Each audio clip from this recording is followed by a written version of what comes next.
Hello everyone, in this video I'll be showing you a Ranger Druid Multiclass Build Guide for Baldur's Gate 3. Now this is an interesting multiclass. They actually do work together pretty decently, so you can start as the Ranger or the Druid. I think the Druid may have an easier time starting, so you could go with that, but either of these works optimally. They both have some great features, and we're going to be going with the Gloom Stalker and the Circle of Spores Druid, because there's actually some great synergy between these two classes. So for the first level, we can go with the Ranger Knight to immediately get heavy armor at the very beginning of the game, and then for our Natural Explorer, take Beast Tamer to give ourselves a fine familiar, which is actually pretty useful early in the game to soak up some hits for us. And you can go with something like Cold Resistance or Fire Resistance. Fire is the most common damage type in the game, so that's a really solid one to go with.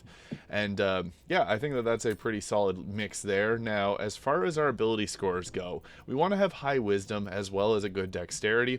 Now, you can go with the Gloves of Dexterity if you're in Act 1. This is one of the earliest games that we can get, so we can dump our Dexterity if you find that that works best for you. But we can also go with a higher Dexterity. We want to have a decent amount of Constitution, too, and like have an okay Strength. So ideally, you would have the Dexterity Gauntlets, and then you could take this down to 8, and then put the rest of your points into like Constitution and Wisdom, so it'd be like something like that. But if you don't have any Dexterity, you can keep it somewhere around there and put it up to about 14. So those are the two options you can get. There's not really amazing gloves for this build, unless you want to add in a little bit of fire damage. But for the purpose of this, I'm going to take my other stats up a little bit higher, because it's good to have a good amount of strength as well. And important to have intelligence and just overall charisma, I guess, in terms of the dialogue options. So something like that works decently well, as the Dexterity Gauntlets are really easy to get. Now, for the rest of this build, it's actually really interesting how we're going to go about this. So at level 2, we get to choose some different crowd control options. That's really the best thing that the Ranger gets. So Hail of Thorns for piercing damage, and Ensnaring Shot are pretty good. Hunter's Mark is also a good one, so mark a creature as your quarry to deal initial 1 to 6 whenever you would hit it with a weapon attack. So that can be good to set up your team if you have a really heavily martial focused team. Also, Long Stride is really good to give you an extra 10 feet of movement speed, or 3 meters, which is really nice to have. So you can go with either of those. I like to have a Bard at the camp with Long Strider, because that can just give your whole team it and makes it a whole lot easier. Now, as far as a fighting style, Archery will give us a +2 to our attack rolls and ranged weapons, so we'll be missing our attacks much less frequently with this. I think that defense is almost a better one to go with, so +1 armor class while wearing armor. We're wearing light armor for this. This Spore Druid armor in particular is extremely powerful, so that's the one that we want to go with there. So any extra increase to our armor class is good, because you typically want to have your armor class at least 21 to be preventing more hits from happening to your character. So next, we can take another spell. Hunter's Mark, Long Strider, and Speak with Animals are all really solid ones. Speak with Animals more so if you have no one with your team on it, although potions of Speak with Animals are very common. So Hunter's Mark is pretty good for extra damage if you go more ranged options, and it's only on weapon attacks, mind you. So Long Strider can have a lot of usefulness if you don't have someone in your party giving it to the team. Now, Beastmaster can give you a Ranger's Companion, which is cool for the Spore Druid, because it gives them a partner, but it doesn't get too strong till level 11. So that's where the Gloom Stalker comes in. So you specialize in taking out foes quickly and ruthlessly, +3 to initiative, which is huge. Higher initiative just allows you to help the team out a whole lot more. We also get Superior Dark Vision, see in the dark up to 24 meters, which is lovely. We get Dread Ambush or Hide and Umbral Shroud, so this is a bonus action Hide. And then Umbral Shroud, make yourself invisible if you're obscured, which is really nice. Does use an action, though. And we also get Disguise Self as a nice little extra spell on top of all of that. So that's that for level 3 Ranger. The Gloom Stalker's front heavy, making this a really good pairing. We can go with an ability improvement and take our Wisdom up to... Ideally, you'd have the Hagster to take your Wisdom up to 20. If this is your Tav, you can use that in Act 1 to increase your Wisdom, get it all the way up to 20. If not, you can go with something like that and then put the other points into any other stat, but we'll just assume it'd be like that or something like that if we have the Hagster. It gives 20 Wisdom. Now, at level 5, we get ourselves an extra attack, so that's huge, giving us 2 attacks. So if you got haste, that's 4 attacks, which is really nice. We also get Misty Step, which is a huge spell. It gives us a bonus action, jump to wherever you want on the map, which is extremely powerful to have. And then we also get to take ourselves a spell, which there's some really great options. I think Spike Growth is fantastic just for crowd control. So movement is halved. Creature walking on the spikes take 2 to 8 damage every 1.5 meters it moves. So that's good just to shut down the enemy team. And I think that that's a pretty solid one to go with overall. We also got silence to shut down enemy casters. So yeah, that's that for level 5. And then at this level, we can add in the Spore Druid. This gives us another option for favorite enemy and Natural Explorer, but adding in the Druid here is pretty nice because we got Shalala to imbue our club or staff. So we're going to be using a staff for this build, which is actually interesting. And then Thorn Whip, pull a creature 3 meters closer. So we have both crossbows and staffs for this build, which actually works together very well. We want Healing Word for the bonus action heal to bring up down to allies. Create Water is a fantastic spell to have if you have a sorcerer or a wizard to set this double damage on lightning, which is absolutely massive. If you have Chain Lightning, you have to have Create Water set up beforehand to double the damage because it's just perfect to use for that. Fog is a really nice option to have too. Being able to fog an area up's great. We can take the long strat that we didn't previously take here, and then Thunderwave's good for a pushback or Ice Knife for a bit of damage, and it does cold damage, which is very nice. So that's what we're going to take for the Druid level 2. The nice thing with the Druid is they can prepare their spells, so you can choose really at any time. And then we're going to go with our Circle of Spores, so we get a Wild Shape form. We can Wild Shape, but that's more so for like if you need to get into an area as a small cat, or if you need to survive, because this can help if you need extra health. So Halo of Spores, unleash a cloud of necrotic spores upon the target. This is a reaction, so other reactions won't trigger this turn. And gaining temporary health points with the symbiotic entity. This is a big part of the build. And add an additional 1 to 6 necrotic damage while you have them. Cast Halo of Spores with double damage. So our Halo of Spores will do a bit more. It'll be 2 d4 of necrotic damage. And that's nice because it doesn't use an action or a bonus action. We can just attack with that. So this lasts until long rest. And it'll end if you use Wild Shape or anything like that. We also get Bone Chill as a cantrip, which is great for if there's targets that are healing, we can stop them from doing that. Entangle can be a decent concentration to take as well. We can always cycle it off as we get next level spells. And then at level 3, we also get ourselves the level 2 spells, which we can take some similar spells of what we got previously. Like Hold Person is fantastic. You don't get that from a ranger, and it's a great concentration to hold enemies still, and it can be upcast to hold more targets. So that is a huge spell.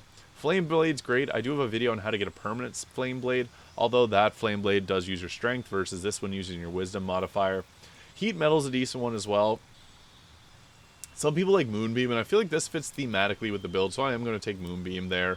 Even though it's not what I typically would take, we'll just go with it there. Now at level 4 Druid, we get ourselves the Deep Rothe build, or Deep Rothe form, and we also get another cantrip for, if you don't have someone with guidance, take guidance, but also Produce Flame is a great cantrip to just be able to, you can throw it without using another action, which is nice.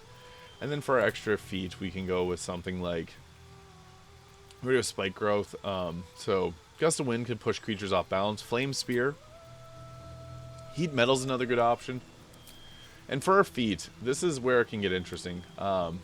Ideally, we would have the 20 Wisdom here from our getting the Wisdom boost from the Hag's Hair.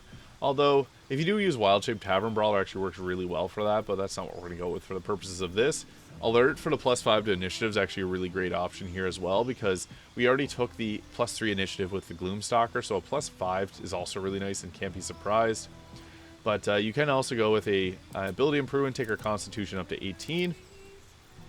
Or if you need to, you can round that off and put a point into Charisma for just the bonus that it gives. But Alert's another great option to go with. We're going to pretend, like, if you took the Hag's Hair, you wouldn't do this, you would just take Alert.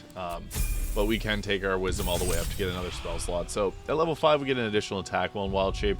Not huge, but it is nice to have. And then we get our level 3 spells, where this build starts to really come together. So Call Lightning, Plant Growth, and Sleet Storm are really great spells. Call Lightning is lightning damage, so it pairs well with our Create Water, because you can deal upwards to 60 damage. And this doesn't, if we have no other spell slots, you can just continually Call Lightning as a concentration, which is awesome. Plant Growth quarters movement speed, so you can set that up and then put Spike Growth in it to completely shut down the enemy team. You can also use this with Hunger of Hadar. If you got a Warlock, it's really great there. And then Sleet Storm will trip enemies with an ice surface and interrupt concentration on spells. So you can go with something like that for our spells. I think that that's a great option there. Now, we also get the owl shape, but this is the big focus of the build. Level 6, we get the fungal infestation. Raise a mildewed, mold encrusted zombie from a corpse. So this is our reaction. It uses a fungal infestation charge, and it's basically like create undead. So it gives us another ally on the team, which is really great because we miss out on getting any extra from the ranger. So that's good to get. Protection from energy is another good option. We can go with like heat metal or take back flame spear. That is a concentration, but it's not a bad one to have. Now level 7, we can go this route and get ourselves a woodland being, and I think that the level 5 spells are really the best thing because the ranger can give us like natural explorer to get fire resistance, and you can get like proficiency in investigation, which is okay, but I think it's best to go this route. And then for our spells, it kind of gave us a shuffle here because I switched classes, but I'll put them back together.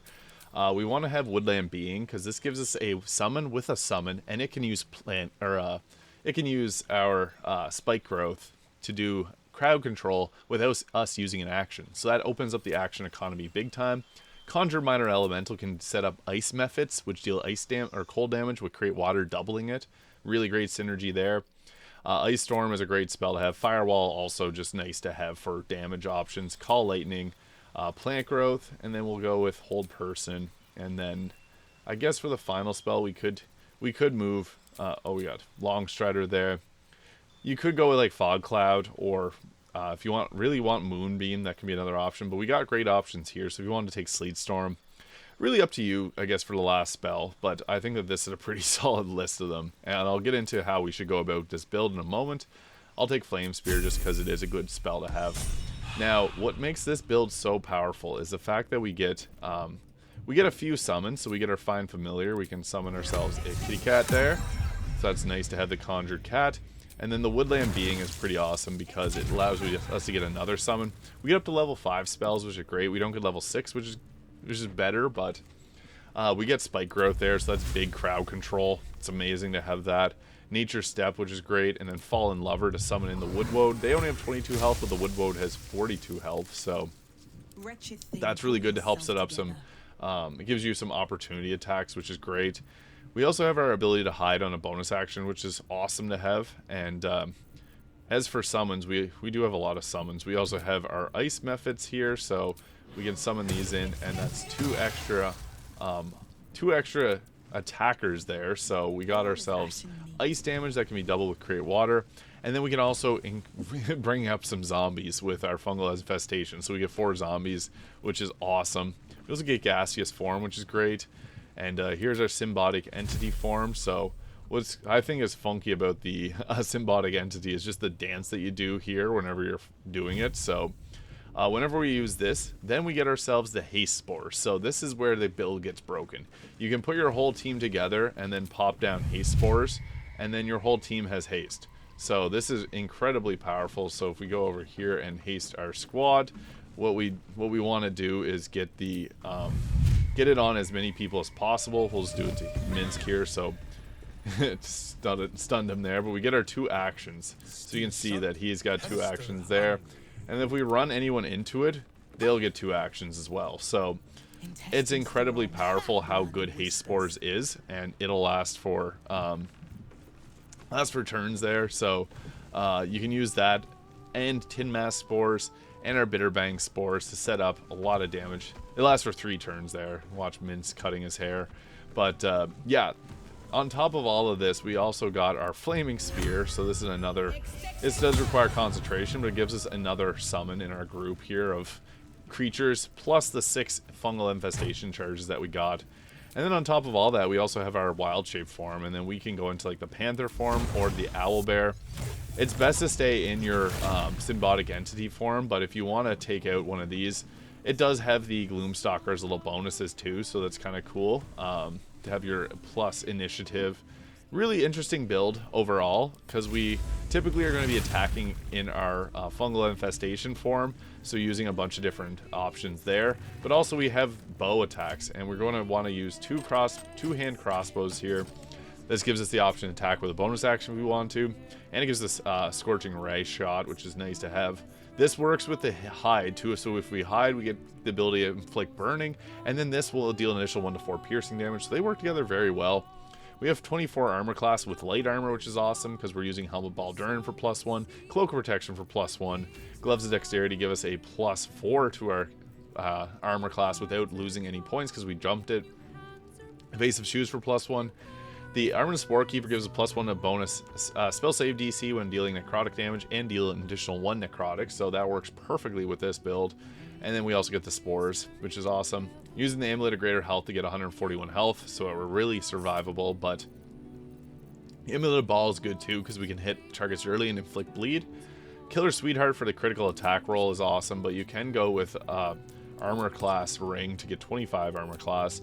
And then I would highly recommend having the Crypt Lord ring. Reason being is we don't have the level 6 undead spell, so we can use this to summon in a level 6 mummy, which is really powerful alongside all of our summons. So we can get ourselves we got 1 2 3 4 5, and then we got the 6 flaming spear, 7 we got undead's mummy, and then 4 more we can get from the fungal infestation for 11 summons, which is absolutely broken. So this is a really powerful build, despite not a lot of people say there's any synergy between these two classes, but you can use your ranged weapon attacks.